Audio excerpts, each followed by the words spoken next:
Hey everyone, and welcome. Today, we're going to break down a concept that's kind of hiding in plain sight everywhere, from your social media feed to huge scientific breakthroughs. It's called correlation. And yeah, it might sound a little technical, but it's actually a super simple idea that shows us the hidden connections all around us. So, let's dive right in. At its heart, correlation is really all about this one question. It's pretty simple, right? If you see something shift over here, can you expect something else to shift over there? This is the basic idea we're going to unpack together. All right, so let's get right to it. Let's put a clear definition on this. What are we actually talking about when we say two things are correlated? Okay, so here's the textbook answer. Correlation shows us how two variables, and variables is just a fancy word for two things, how they move together. Think of it as our main tool for spotting patterns in all the data that's flying around us every single day. To put it another way, it just helps us answer a simple question.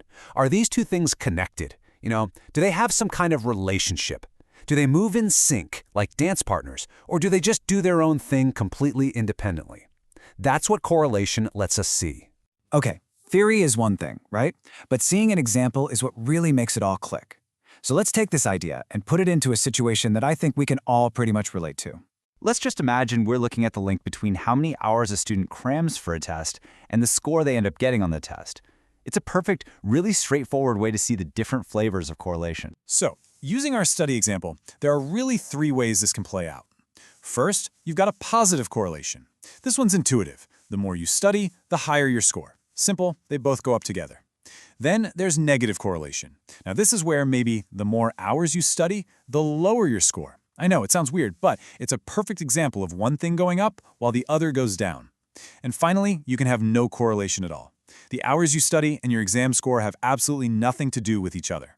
So, it's one thing to say, hey, these two things are connected, but you might be wondering, well, how connected are they? Is it a strong link or a weak one? Luckily, statistics gives us a way to slap a number right on it. And statisticians, believe it or not, keep it pretty simple here. It all comes down to one little letter, R.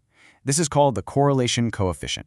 All it is a single number that tells you how strong the relationship is and which direction it's going. So whenever you see that R, just think relationship strength. That's it. In this scale, it's actually beautiful in its simplicity.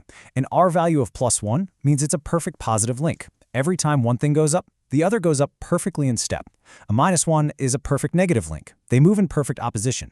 And a 0? Well, that means there's absolutely positively no relationship between them at all.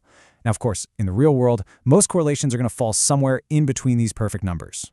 Okay, everybody, listen up. If you only take one single thing away from this whole explainer, please let it be this next point. This is the golden rule of correlation. It is so important to remember. I'm going to say that one more time because it is that important. Correlation does not mean causation. This is, hands down, the most common mistake people make when they look at data. So what does that actually mean?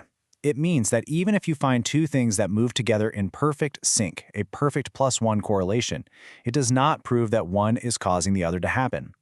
There could be some other hidden factor, some third thing that's pushing both of them around. Or hey, it could just be a total coincidence. Getting this difference is the key to thinking like a real data analyst. Okay, so with that huge warning in mind, you might be thinking, well, why is this so important then? Where do we actually use this to make sense of the world? Well, the short answer is pretty much everywhere. Scientists use it to hunt for links between, say, a certain food and a health outcome. Economists use it to understand things like inflation and unemployment.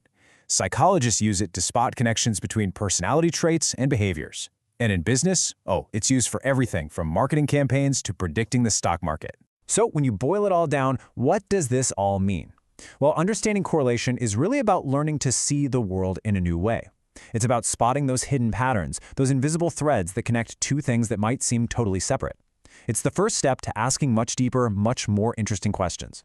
So I'll leave you with a little something to think about. Now that you know what you're looking for, what patterns, what connections, what hidden relationships might be shaping your own world that you've just never noticed before. Give it some thought. Thanks for joining me.